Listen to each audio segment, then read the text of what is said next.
chunk of energy from you. And so, for example, on the film side, every shot that we want to get as we're going down the river, we have to get everyone to wait on the side of the shore. Myself and my filmmaker partner will paddle downriver, pull out the tripod, set up the camera, set up the mics, make sure we're rolling, then we'll radio up to the crew and be like, okay, paddle past, and then we'll just film them paddle from past, and then you pack up your stuff, get back in the boat, paddle forward.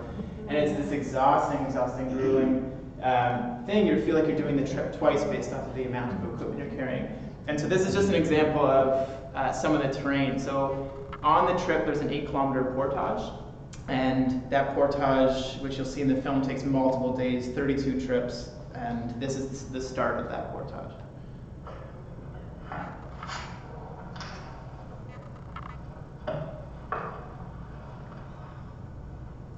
So we had several GoPro cameras with us that were attached to all the canoes, in addition to our film cameras. So in this case, we had tipped the camera upside down and strapped it to the front of the canoe. And this is my partner, Emma Hodson, who is the lead field scientist on the trip. And this is how you portage those boats.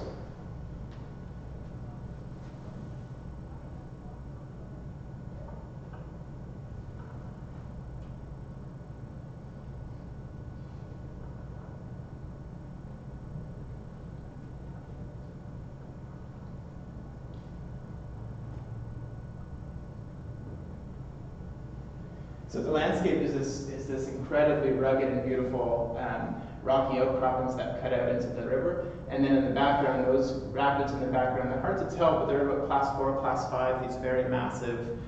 They would definitely flip your canoe if you were trying to go through them. And so you have difficulties like that of just the sheer energy and time suck. And then for us on the in some of the more beautiful places where we need to nail down a specific shot, that's just an incredibly beautiful portion of the river where this landscape only exists in this one section of river. We would spend a lot of time setting up the shots so that they'd be successful. So this is an example of setting up the GoPro, we're clearing off the canoes, getting all the helmets out of the way, and then you can get some shots like this.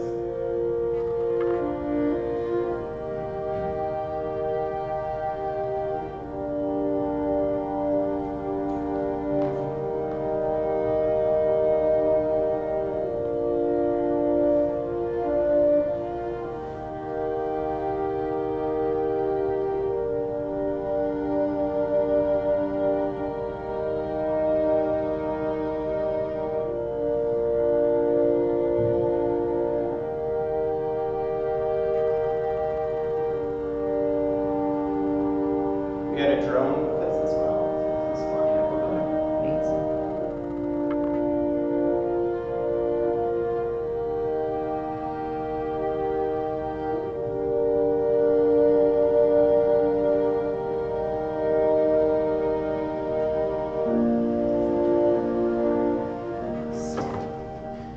But then you'd have challenges with the equipment. So because you're on this river, if we were on the river for 20 days, and you have issues with batteries. So all your camera batteries, we had dozens and dozens of camera batteries, and we also had a fleet of solar panels that we lay them out over the canoe and they charge into these battery packs.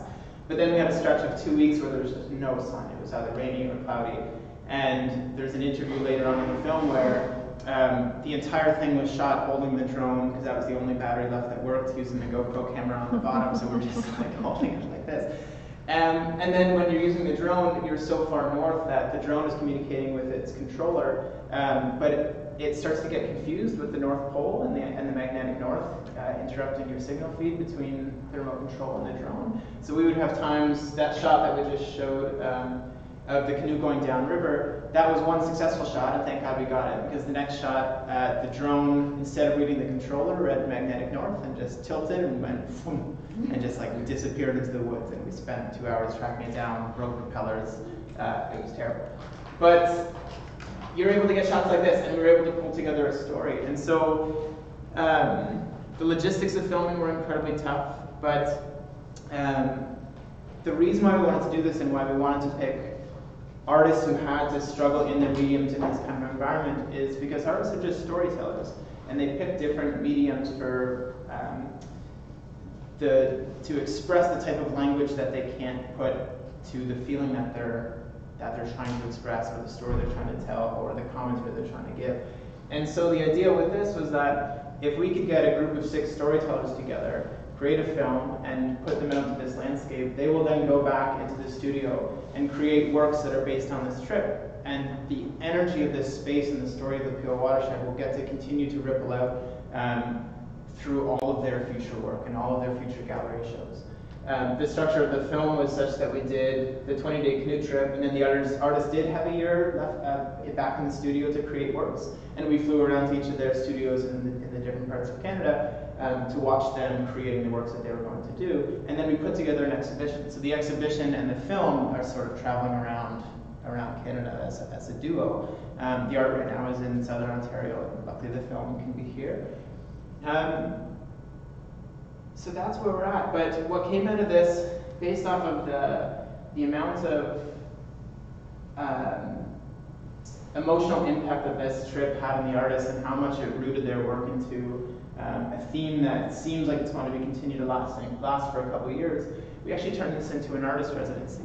So what exists now is the Canadian Wilderness Artist Residency, where each year we take a new group of 10 artists out into the field, and we do, the artists paddle for 15 days down the Yukon River up to Dawson City in Yukon, where they join in with the Riverside Arts Festival there for 3 days before heading back home. And the impact that these folks had up in the Peel watershed is still being seen throughout this artist residency. So it's in its 4th year of operation. And these folks just get to head out, be a crew. We've had dancers, we've had photographers, musicians, and they get to explore some of the old ruins on the river. So cool. Yeah. And the last video I'll show here is just from that residency.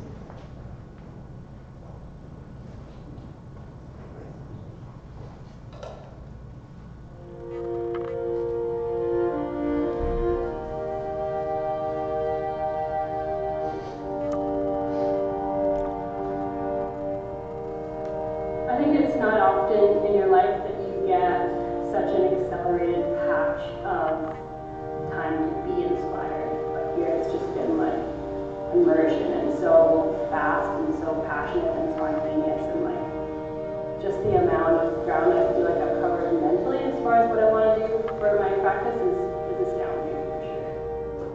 I didn't expect the change, I think, in myself, like being alone with a group of people, a group of other artists for so long has just spurred on so much creativity, and I'm so excited to take that home with me and put it to use.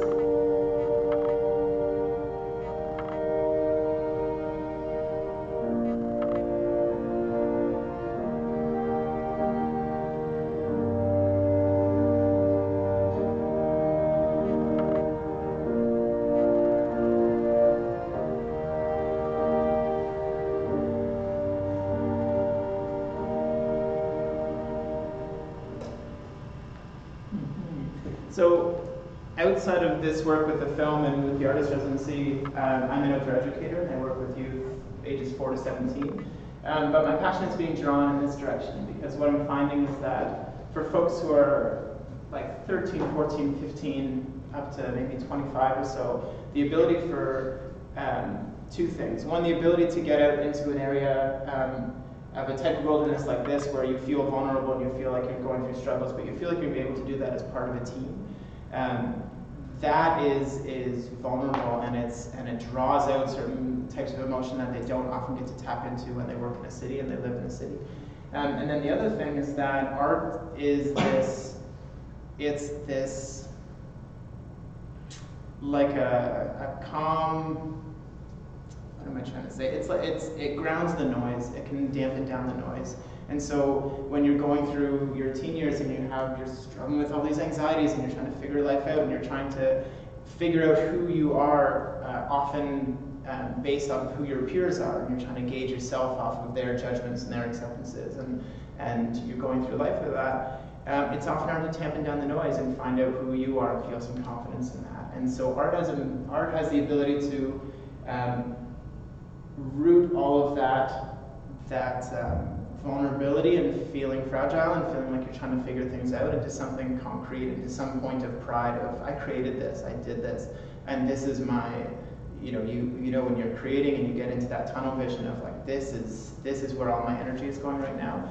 Having teens be able to tap into that energy is just, it's incredible, it's freeing. And so the next stage with the artist residency is to run a youth-based program, but that's it, that's where my work lies. So outdoor education with youth and hopefully going in this direction, and then we run the artist residency, and then this film will continue doing its tour. So that's it, but I wanted to leave room for any questions or things like that. I'm excited to see your film, because just seeing the previews is just incredible, like just what the adventures that the artists went, that you guys went through. Like, it's something I'm not the best with nature, but I'm just happy to see that you guys had an opportunity to go through the part of Canada. It's just incredible. Yeah, thanks. And honestly, half of the group had never camped before. Had never been before. And so that was a challenge. And then the other part was we left in September. And the reason we left in September into the Arctic was the Tetlikuchen head upriver to do a moose hunting season and ceremony every single year, and so we wanted to coincide with that hunting gathering. But you'll find out early in the film, like it snowed, it hailed, like it was like, and when you've never been camping before, that can be, your insight can be up here. So that's a challenge. Yeah. You must have been city slippers. City slippers, yeah. Toronto, Vancouver, Calgary. And one Montreal, coming back and forth. Yeah. Where are you from originally? I'm from Grimsby, Ontario. Those are my parents, by the way. Yay! Grimsby, Ontario, near Hamilton, Niagara Falls, and I live in Vancouver now. Yeah. We got to pick them up because you know they took out. Yeah, these guys picked us up. So. Fantastic. Yeah. Smells What's that? really good. Yeah. We're over. Awesome. Great. What are you doing here? In Toronto. Cool. Yep. I call her Dennis. Oh, Dennis, hi, yes. Yes.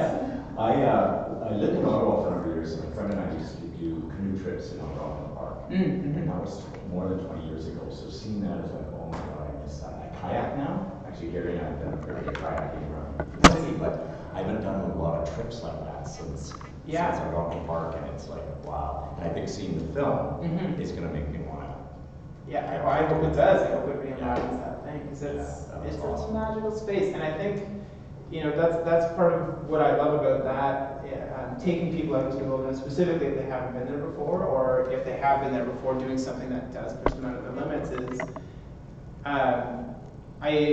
You can run a trip successfully in a way that makes people feel safe. Like Maslow's hierarchy of needs in terms of I need food, shelter, water, and then I can be pretty okay.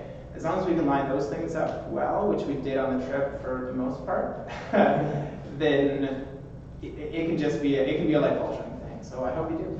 Yeah. Totally. Awesome. So as an artist yourself then, what challenge, I mean, there were clearly a ton of challenges that you ran into, but then how did it stretch your own sort of art form or your own practice from having to organize them, create your art, and sort of be the overarching umbrella of the whole thing? This was my first film, so I had done a bunch of videography and It's an easy one for your first I film. know, yeah. So honestly, that was the challenge. This whole idea started back in 2010 with where myself as a guy just wanted to take out my artistic friends and he'd go into Algonquin or do something like that and just do some sort of like quote unquote staunchly Canadian kind of trip. And wrestle with that as a theme, and then I would just get to sit back and watch my friends make art. And I actually started to plan that, and then one by one they were just like, I can't with work, and they dropped out like flies.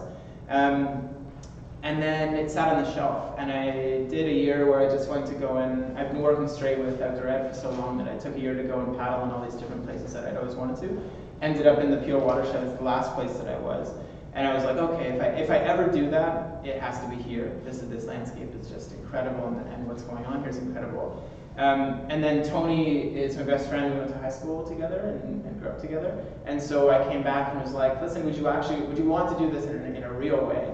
And then we were like, great, let's put out a call for artists. And then the film came second. So the film was like, well, we might as well like film it if we can do it. And then it slowly snowballed from there. So My experience over the past decade has been on organizing these trips, but not on the film side. So that was my biggest struggle, was like, I knew I could safely guide this trip and be on this trip, and I know storytelling to at least a decent degree, so I knew I could pull something out no matter what we caught.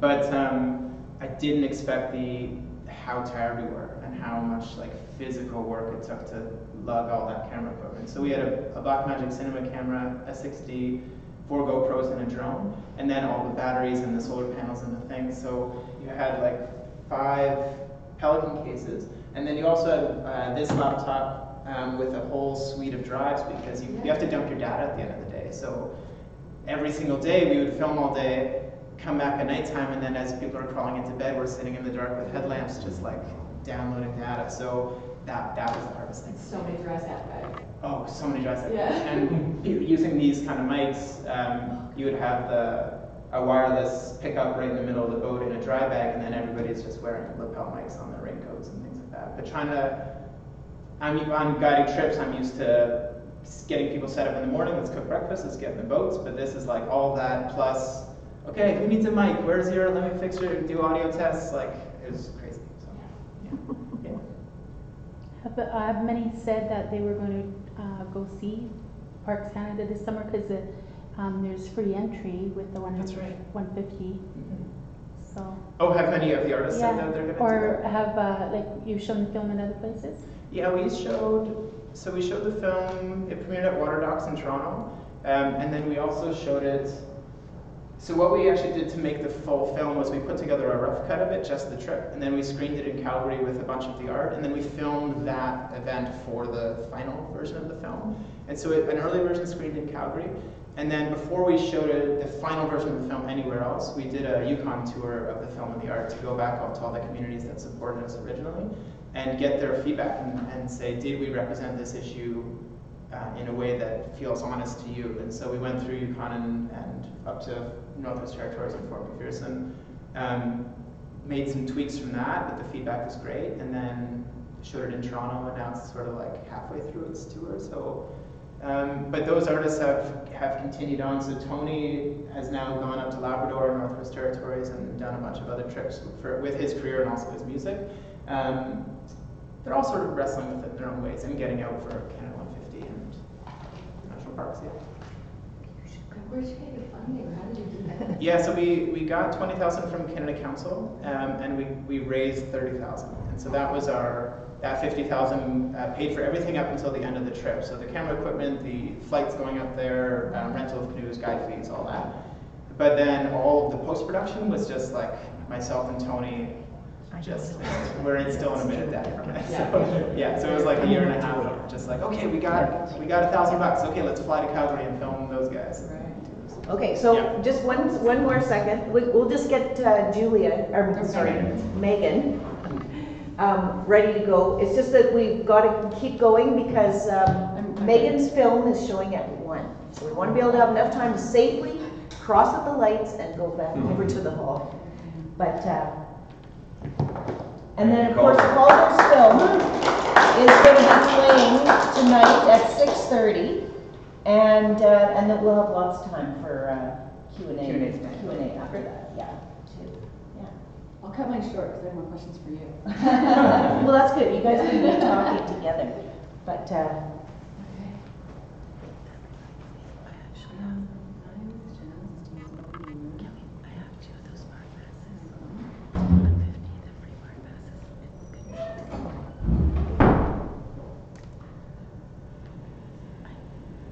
hit record. Okay.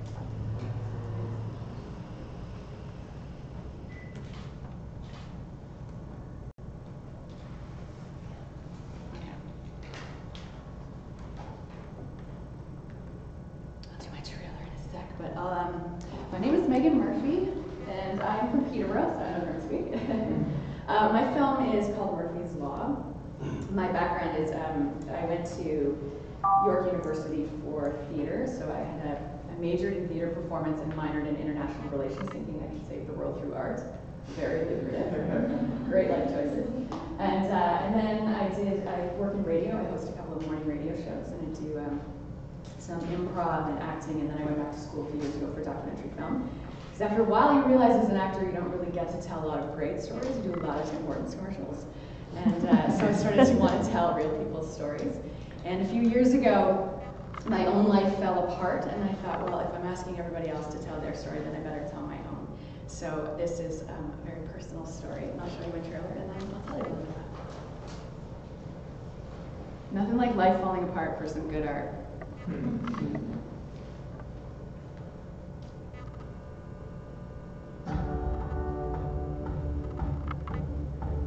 An Irish proverb says, "Your feet will take you where your heart is."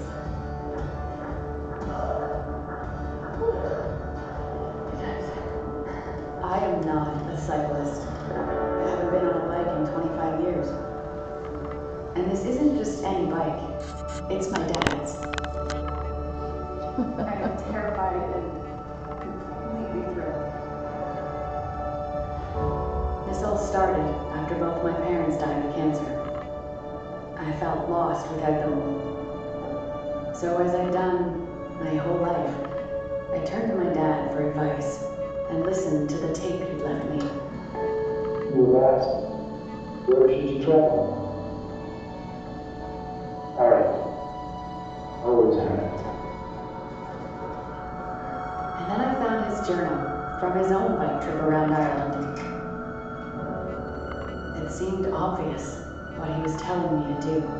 The longest bike trip in the history of the world. To read his own bike and his own journal. I think she knows she's bad. Seriously? They couldn't have done a pub crawler in Ireland? Had he here? Yeah, and I. So we light candle for him and the hour.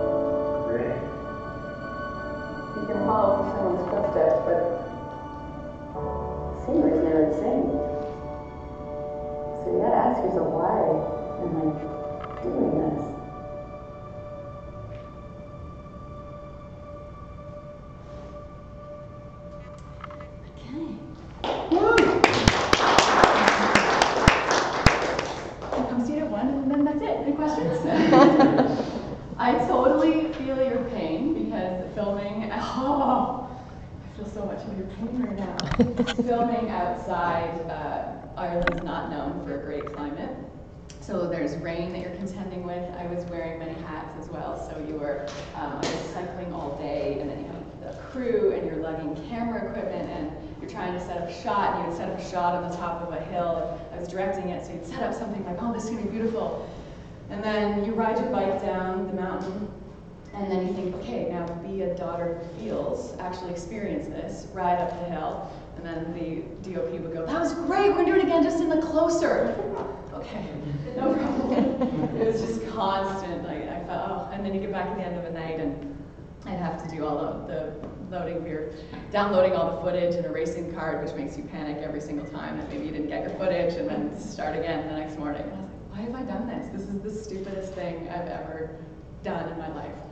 But also the best thing, like many things like that, that are, you want something that's going to be hard and that pushes you, and the rewards are great from that. So I know the name of the session was Connecting with Nature, but I don't know that mine was as involved in terms of nature, other than it's Ireland and it's beautiful, so everything you shoot is gorgeous. But I thought I'd talk a little bit about connecting with human nature, and that was sort of what my film was about. So when my story, because I sort of touched on it a bit, and you see from there, but it was my 35th birthday, and I had ended my engagement, and I moved back into my parents' house, and my mom had just died, and it was a very, very low time when I found my dad's journal. And I've been an artist for a long time, and when I found his book, I thought, I was almost irritated, like, I had to do this. It was so poetic that I knew I had to do it, and I was kind of annoyed that it happened. I don't really have the energy to do this, but I figured that it's exactly like you said, you have to make something out of it. You have an idea and you go, well, I'm an artist, I better create something. Because in doing this, and I've always known it, but in doing this film, you realize that although it is a very personal experience, it's a totally universal story. So people will resonate, it will resonate on some level. And the idea of being as vulnerable as possible, at first I thought this might be, I might be navel gazing, this might not be very interesting, I don't want to feel sorry for myself, I don't want it to look like, oh, look at me and my life and my family. How do I tell a story that has the essence of humanity without it seeming like it's narcissistic, and that is able for someone else to be able to look at it themselves and not also be totally terrified that you're putting your own life and opening your journal and your whole life and putting it on a screen. And I realized in being vulnerable that it actually was very empowering, and the more honest I got and the more authentic I got with it, the less I had to be afraid of. So the entire journey was very, as an artist, it was really fulfilling, but as a person, it was really raw and cathartic and healing for me too.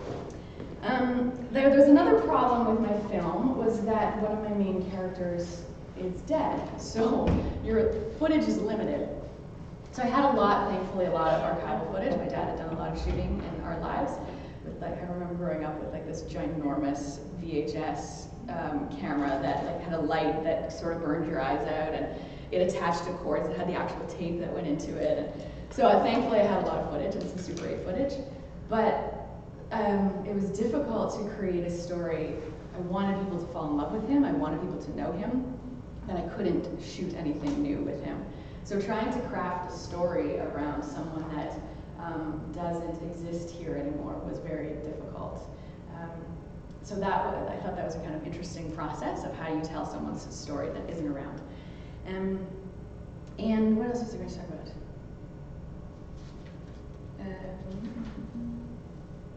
Oh yeah, and the use of archival footage. So that's a tough one. Did you use archival in yours at all, or was it all fresh?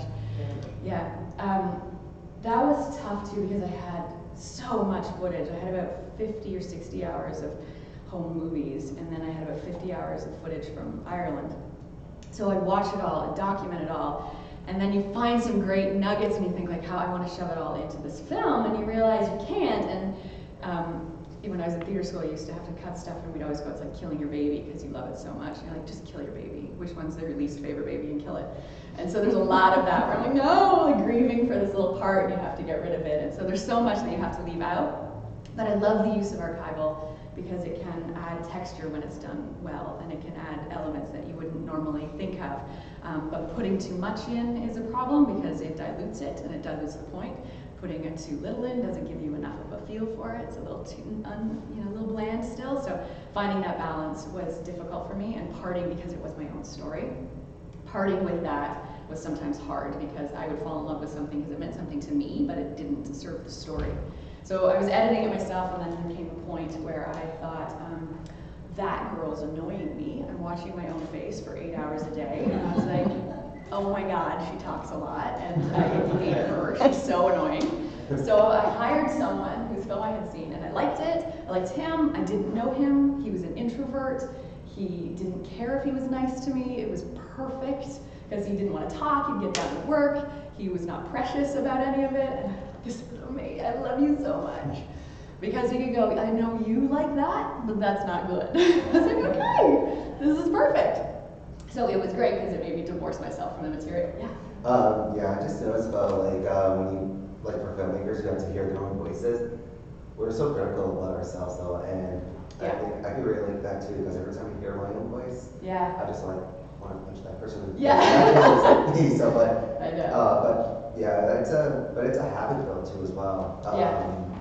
Yeah, you're totally right. You're right. And it's freeing though, because you get used to, you have nothing left to hide when all of your stuff is there. So you have to befriend yourself, which is nice. And so this process was a lot of that for me too. But oh my God, I've edited other films and short films, and you get annoyed at people's habits and idiosyncrasies only because you have to try to find, please finish a sentence. When you're editing something and people have a tendency to go off in these directions, you're like, I just need a point where you took a breath so I can edit. And then I'm watching myself do it, go, oh my God! Like, stop talking for 5 seconds, so finish a thought. So I was, you realize your own downfalls. And so for my film as well, I was able to, because it was similar to yours, where I had the idea, I was sort of broken in my own life. I knew that I needed to, when I found my dad's journal, I saw his bike, and I thought, I'm going to do this thing. And I had no idea what I'm getting into, which was probably a great idea, because if I had known, I probably wouldn't have done it. And then I thought I needed to create something. So funding came sort of secondary to the idea. I did a crowdfunding campaign, which raised $25,000, and that paid for my production costs overseas. And then I got a small grant, a $20,000 grant as well for an editor, and then the rest is out of my own pocket too. So inheritance, go inheritance. So it was amazing to have that type of support and sort of build in your audience a little bit before I even left, so that you knew people who were invested. And I also blogged while I was away, so part of my Indiegogo ran while I was gone, so I was sort of manning that while riding my bike, filming the movie. And then, some of my things were my Indiegogo perks were things like I'll send you a postcard or I'll do whatever. So you're writing postcards at 1 a.m. So it was a lot of work, but I'm glad I was slightly ignorant to how much work it would be, because I probably wouldn't have done it. Are there any questions? Should I do that first? Yes. If you went on your own, did it ever occur that maybe you should be going with other family members, or just like, how do you decide that? I think for me, it was, I have 2 sisters and we're very close. I'm in the middle. My sisters and my aunts and uncle came to meet me. There's a chair to my dad's memory at the very end of the Dingle Peninsula on the most western tip of Ireland. And so my last day of cycling was to my dad's chair, and my sisters and my family met me there. But it's funny because I'm so close with them, but we're so similar, but we're so different. When I found my dad's journal, I was giving away a box of books. I found it under the stairs, cleaning up their house, and it was sort of sticking out from the corner of these other books. And I knew instantly, your heart's going. I was like, oh my God, and it's his writing, and it's got pint glass marks, and it was all torn up, and it had smoke damage from this fire they'd had. I was so excited, and I was voraciously reading it. And I told my sisters, and they were really excited, but to this day, neither of them have read it. And they've read parts of it, but they've never read cover to cover, and they were so supportive of me. And it wasn't until I'd started the process that then I had to ask them. It didn't even occur to me. And I said, are you okay with this? Because they're quite introverted and private, and suddenly I'm splashing their life and our family, and it's my version of my own history with my dad, but they're in it all over the place. And one of my older sisters said to me, well, do I have a choice? No, but I'll respect it if you do have a problem. And they said, no, we know you need to do this, but I would never do this. So I'm lucky that they were gracious about it. But yeah, it is, and that is because it's personal. There are a couple of times that my dad talks, I find out sort of through the journal that he was quite depressed, which is why he went on this trip. And he speaks a little bit about suicide. And I had no idea growing up that I knew about the trip, but I had no idea really part of the impetus for why he went. So when I was actually putting that in the film, one of my uncles had trouble with that because he thought that I was, he said, that's not who your dad was. I said, well, he wrote it. It's not, I didn't make that up, but he didn't want that sort of stigma attached to my dad or his memory of my dad. So you realize in doing a personal family story that although it's mine, it is theirs. And they were pretty gracious with me about letting me do that. Did you have a question? Yeah, did you transfer over the archival footage into... That was expensive. Yeah. Super fun. I did it at this place in Toronto, Discreet Frame. So I took a ton of my footage in there, and I found Super 8s that had never been developed. I found my parents bringing me home from the hospital, like old footage that was really great, but it was quite expensive to transfer it all over. But I did transfer all over, and I watched it, and I'm an old school like paper and pen girl, so I watched it and I transcribed all of it, which was good. And I feel like that was another thing for me too, is we can document things so easily, and we have our cell phones and we take pictures and videos, and I mean, my nieces are tiny and they know how to look at everything, and they've seen themselves since the day they were born. And so, but there's something less precious about it, and I think we don't treat it as well, because it used to be so much work, and it was so expensive. And so I'm lucky because I grew up in the early 80s, and like my dad would lug all this stuff, and none of my friends have footage of their early years, but he would bring all this equipment to our first communions or to our whatever. So I have that all, but it was expensive, and you had to think about it. And now we shoot, but we don't think, and so I feel like we don't actually watch our footage back the same way. We don't document things as well. It's not as precious anymore. So it's made me think about how I want to continue to document our lives, and oddly, I take less footage now on my camera. I take less video, which is a bit sad because I just feel like it's so easy that none of it means as much. So I'm trying to kind of redefine my relationship with footage and documenting our lives, because I think it's very important, but I'm not sure that we do it effectively right now. Do you find it, or what I always thought was that my parents did it as, or my father was like yours, but with the film camera, yeah, and then the VCR later on. But it was more of a journey to watch them. We have Saturday nights where we just sat and watched slides and all the old movies and everything else, and it was like a journey and our story kind of thing. Whereas now it's more trivia.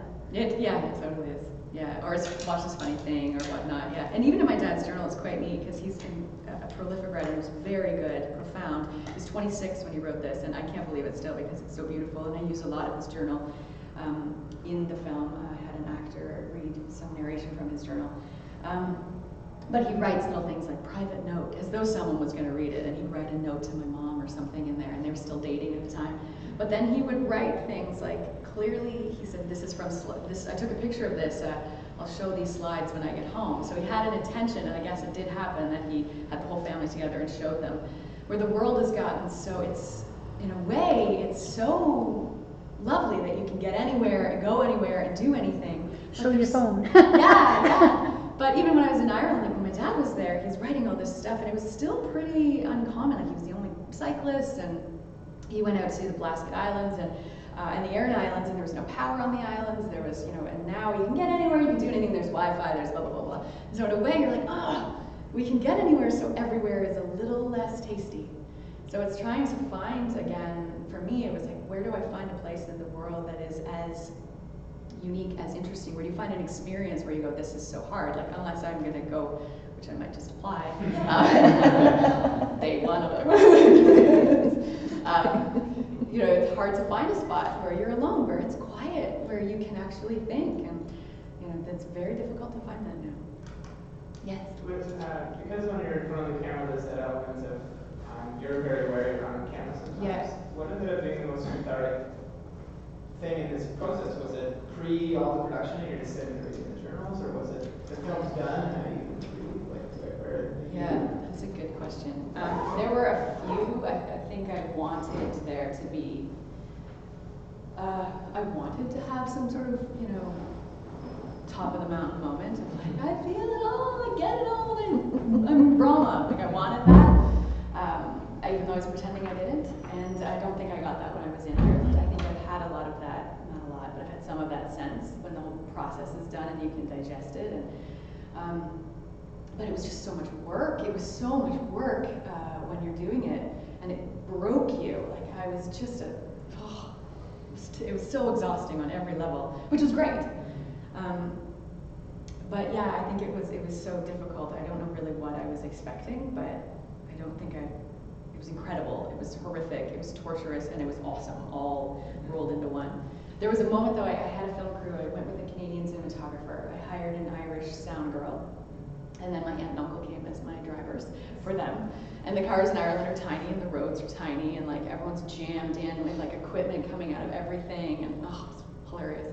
And what was the point of that? Oh yeah, I had them for 10 days, and then I was on my own for 12 days. And then at the very end of the trip, I hooked up again with an Irish cinematographer and the same sound girl for 3 days. So that time in between, I brought a little cam just in my panniers, and I thought I had this vision of doing sort of diary type entries that would be similar to his journal, reflect that.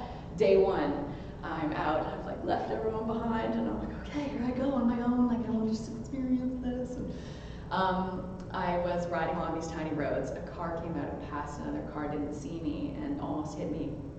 So I had to swerve and I went into a stone wall and my camera smashed. So, like 2 hours out. And so you're kind of going Murphy's Law, obviously, and I'm like, this is amazing. And then there was another side of me that thought, like, okay, when I get to the next big city, I'll get to Dublin eventually and I'll get a camera. And I was like, no, just experience this, and there'll be no footage, and just be here. And I had no data on, and I was trying to find my way around, and like, you find there were some great stories too. The Irish are incredible. And I had met this one fella out on the Aran Islands who said, well, you know, when you get to this part of County Clare, you know, look us up, we're having a music party. And I was like, all right, that's cool. They're either great or I'll die, one or the other. I'll get murdered or it'll be fantastic. There's no way of knowing. So I'm out, he says, there's no street names, there's no, like, you go by people's houses, or it's ridiculous. So I'm trying to find my way. And they said, it's easy, and it's not easy. And I'm in the middle of nowhere, and so I finally turn on my data to try to find where the hell I am. And it's just spinning, and there's nothing happening, because it has no idea where you are. And so I run into this fella, and he said, I'm trying to find Paul Johnson's thatched cottage. Is that a ridiculous question? He goes, oh, no. What you do? You go down this road. You'll go down, and it'll go up again, and it'll come down. It'll go up one more time, you come down. On your right, Mrs. Kennedy's. Now, she makes the best goober jam. You'll continue, don't stop there. Go left. You come around, there'll be some water. Don't bother, keep going. You'll get to like a T-junction, but it's like a drunk T, it's on an angle. Now when you get there, there's the fella's house on the left. Ask him, he'll point you the rest of the way. And I'm staring at him like, you're serious? Okay, sure enough, there's like a drunk T, and there's the guy, and I'm like, oh my god. So yeah, and then the next day when they told me to leave, they drew the directions on a paper plate, and it was not written, it was drawings. So it's like, go across this bridge, you go across here, and I got on the front of my bike, like it was fantastic. So yeah, it was a bit of an adventure at every level, which was great. And it's been an adventure since too with the film. The film has connected to a lot of people, which I love, and people know loss. I don't think we grieve very well in our culture, and so I think we are fast to grieve and fast to move on, and we're uncomfortable with it, and it takes a long time. Grief takes a long time, and it changes you. So I wanted this film to explore my own grief and story, but I wanted it to give permission to other people to feel what you need to feel, and to go into that and take the time. And I was very lucky to, when you're on a bike for 8 hours a day and there's nothing to think about, you're just with yourself and your sore bum and your own thoughts. And I was very lucky to have that time and to take that time to just spend it with my folks and with, and with myself and riding my way sort of back to myself. So I'm grateful because I think through this film and through art, and what I love to do is connect people, see the little connections between each other, and whether it's through nature and connecting to that, to your art that then is transferable to an urban center, like it's all about connecting and how connected we are. And using film and documentaries, to me, it doesn't have to be like a universe, or it doesn't have to be like a specific truth. I'm more interested in the essence of the humanity of it all, of story. Any other questions? Can't wait to see you in your film. I'll play that one. Yes. So you can come and see it. Did I have any other questions? When they were like planning your route of where you're actually going to go with, so they were with you for 10 days, and then would you schedule like, okay, we'll meet up at this location because it's a landmark or important to the story or something like that, or how did you plan the logistics of that? Yeah, that was also a nightmare. So great in one way because I had my dad's journal, so I knew where he had gone, and I tried to find the same places he'd stayed. Many of them didn't exist, or they were like, adorable bed and breakfast or things like that. And I had the crew I needed to sort of figure out, which dictated the distances I had to go for the first while, which I was terrified about because in reality, I found January is when I ended my engagement and I moved home. I found his journal in like February. March, I thought, okay, I'm doing this, took his bike in at the beginning of April. It wasn't done till middle of May, so I had 6 weeks to train and go. So I got it all together and the film together and trying to cycle all together within 8 weeks maybe. So it was just, You did that quick in terms of like the inception of the film and all of them, like that was. It was crazy, right? It was crazy. That's crazy. I didn't have time to watch, like I didn't watch all my home movies. I was just trusting that I'm going to have, there's going to be something here. And I had this cassette tape that my dad had left my sisters and I before he died, and I had not listened to it in about a decade, but I knew it was there, and I knew my dad was poetic. I knew in my gut there was something. And you know when there's something. And I was like, and I have to do this as a daughter, I have to do this, and there'll either be something or there won't. And then when the crowdfunding took off, I was like, there better be something. Yeah. Oh my God. So my panic started sort of after, when I was like, ooh. And thank God there was stuff. And there were discoveries I made, come watch the film, and there were discoveries I made after, like 6 months after I got back, that blew my mind, that I had no idea before I'd ever left. Because in a way, I was prepared, but I was ill-prepared. Yeah, and I knew if I'd waited a year, I wouldn't have needed it, it wouldn't have been the same, so I needed to go. I forget what the question was. Logistics, but that's oh yeah, so I knew all the spots, and then I knew after that, so there were times where we would have to, there were a few times Poetic License where I would have to, we were running out of daylight, and I would have to throw everything in the car, take your bike apart, put it in the car. That shot where I'm coming through a tunnel, and it's a humongously long, dark tunnel. So we set the shot up, and my dad had gone through it, and he talks all about it. And so I'm like, okay, you guys go to that end, we look at the thing, we figure it out. I ride back, I cycle through the tunnel, and then we have to do it again. Okay, quick, we gotta throw everything in the car. So we take the bike apart, all the equipment gets in the car, we're driving away, and for whatever reason, I look back, and there's my wheel is on the side of the road. I'm like, whoa, so we get that. So we would have to do some driving, and then the next day I would go back and cycle it so that I was authentic. You could do that. So yeah. You could do the route. Yeah. Cool. So there's a part, and when I was on my own, I recycled Dublin to Galway, so I did it twice because there were parts I had to drive, and I was like, I need to make this real. I was quite proud of my quads when I got back. I'd make everybody feel, oh, I checked this out. And then I sat down and ate pizza for like 2 months and lost it all, so it's fine. Yeah, so I did cycle the whole thing, and there were parts I had to do twice. And there's a lot more cars now, and there's like it was a difficult cycle. There's no shoulders on the roads. It was difficult filming, difficult cycle, but really rewarding. And stuff even now where I'm like, oh, I should have done this as a shot, or I should have. But it's hard when you're wearing all the hats too, to be able to separate yourself sometimes. Was post-production all you as well? It was me, and then when I hired a fella to do editing for me, which was great. So I had a whole bunch of, I had an assembly together, and then I had him come in, which was amazing. And then whittled it down, and then I did the narration, I did the writing, and then then I hired someone to do some original score. So he's a great guy. I had a small budget for that, and then some people did. One girl wrote me a song while she was following the blog, and she wrote a song. I said, I hope this isn't weird, while I was cycling. She wrote a song and emailed it to me. It was really rough on her iPhone with piano, and I'm listening to it in the middle of Wexford somewhere, and I'm like, so I asked her if I could use the song, and it's in the film too, and so we produced that when she got back, and so there were people really came together for me in it too, who were quite generous of themselves. But I did pay everybody who was involved even something, but I was upfront with what I could afford. And yeah, I feel like people need to be, I'm not a big advocate of asking artists to do things for free, because I do a million things for free, and then I think, I really want to support people and I think it's important that we value that, and people value what they pay for. And so I didn't want to ask anyone to just give up their time without compensation for something. Yeah, it was important to me to do that. Well, I'm going to cut it off because we all have to get over there. We can't miss this film. What's going to happen at 1? But thank you so much, Megan and Calder, and yeah, can't wait till we all get in there and watch these movies. Yeah, thank you so much. Thanks for having me.